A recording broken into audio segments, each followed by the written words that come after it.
Let's just start with the drums first, as they're the first thing here. I'll just play the drums solo.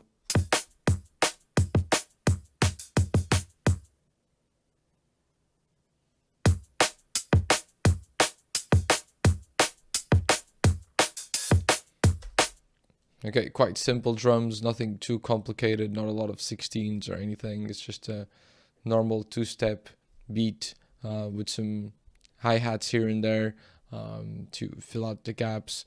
Kind of wanted to make a very simple drum beat. If you pay close attention or if you listen with the headphones, you can clearly hear that a little bit of the kick drum is clipped. It even has a little bit of that extra harmonic.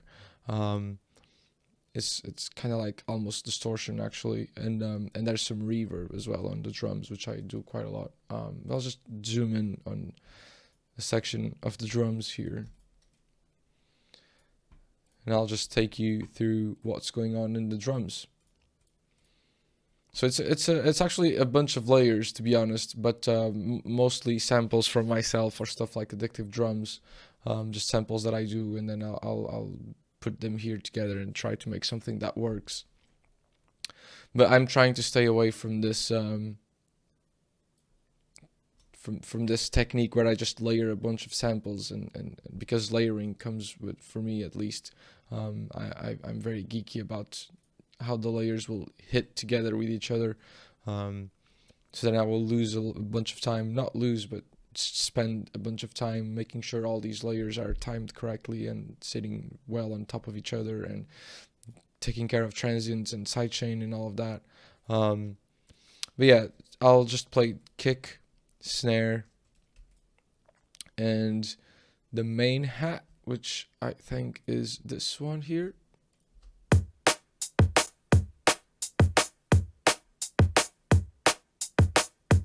So you can see it's a very simple, very simple beat. Everything else just kind of sits on top of it. For me, this is always the case. I will try and find a nice kick, snare, and one hat relationship that works, and then just kind of work around it, kind of build the icing on the cake. Obviously, for this, the tone of the sounds matter, and the length and the decay and all of that matters.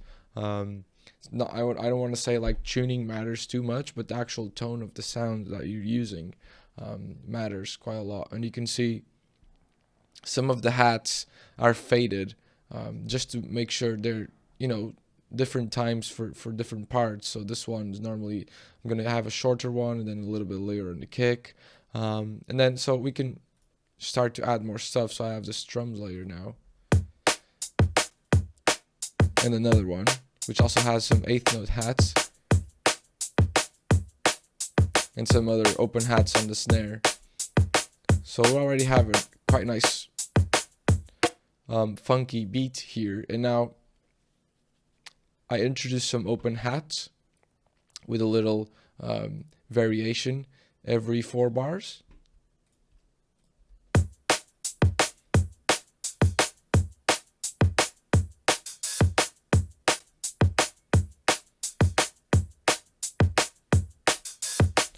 Just to make things interesting and not always the same. And then I have some other hats from Addictive Drums.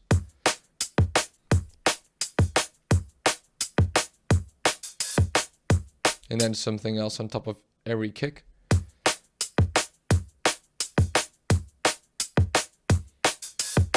So it's quite simple, not a lot of stuff going on the drums. I like to keep it simple. Sometimes I will then add some variations. I'm trying to look for some possible variations that could be happening here. So the one on the end of the bar with the kicks. And then I might switch it up here with this hat, because you're expecting it to go tum pa ta ta ta, but instead it goes tum ta tum sta. So yeah, little variations here and there just to keep things interesting. I don't want to overdo these variations, or else it will not have a main theme. But yeah, and then as for processing, depending on the samples that I'm using, and this is I'm pretty sure this is everything samples that I've made myself. So I'm just looking at the directory, and you know, it's everything's from my own samples. Yeah. So depending on the samples that I'm using, some will need a different processing. So here on this kick drum, I just took out the reverb so you can hear the drive kick drum, and let's hear how it sounds originally. That has nothing to do. So yeah, this is a very like tonal sine wavy type kick, and I'm doing some weird stuff here. Then bringing down the level so I can, with spiff, add more transient, because it literally had no transient. And then I'm doing some precise EQ.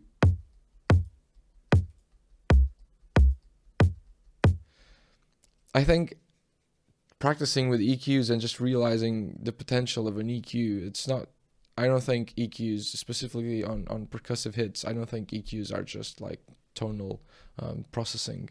You can really shape, not a lot, but you can shape some transients, and you can shape a lot of things just with EQs, because if you know, transients happen around specific frequencies anyways, so if you work around those frequencies, just need to practice and see which type of percussive sound will, where it will have the specific frequencies anyways for the transients. And then a little bit of gating because it was too long, and some clipping. Then for the snare, you know, just a bunch of layers for different snares, probably some transients and some addictive drums. Now I'm using some saturation, some transient as well, a little bit of EQ. I probably tried some compression here, but then I scrapped it. Then another transient, but this is just it's not increasing the attack, it's just making the sustain shorter. So here's how it sounded, and here's how it sounds. Just sounds a little bit tighter. All these changes, you can see, like, not a lot of saturation, not a lot of transient, you know, it's on only 30% wet. So all these changes are very, very subtle. I've been trying not to overdo processing on things anyways. These hats don't have anything here. This guy, just taking off the transients, making sure it's just a layer. This one again, just some EQ, and then this is just some layer. I'm making sure it's distorted, so I'm distorting it a lot and adding some very, very tight reverb, and then side chaining it to the kick.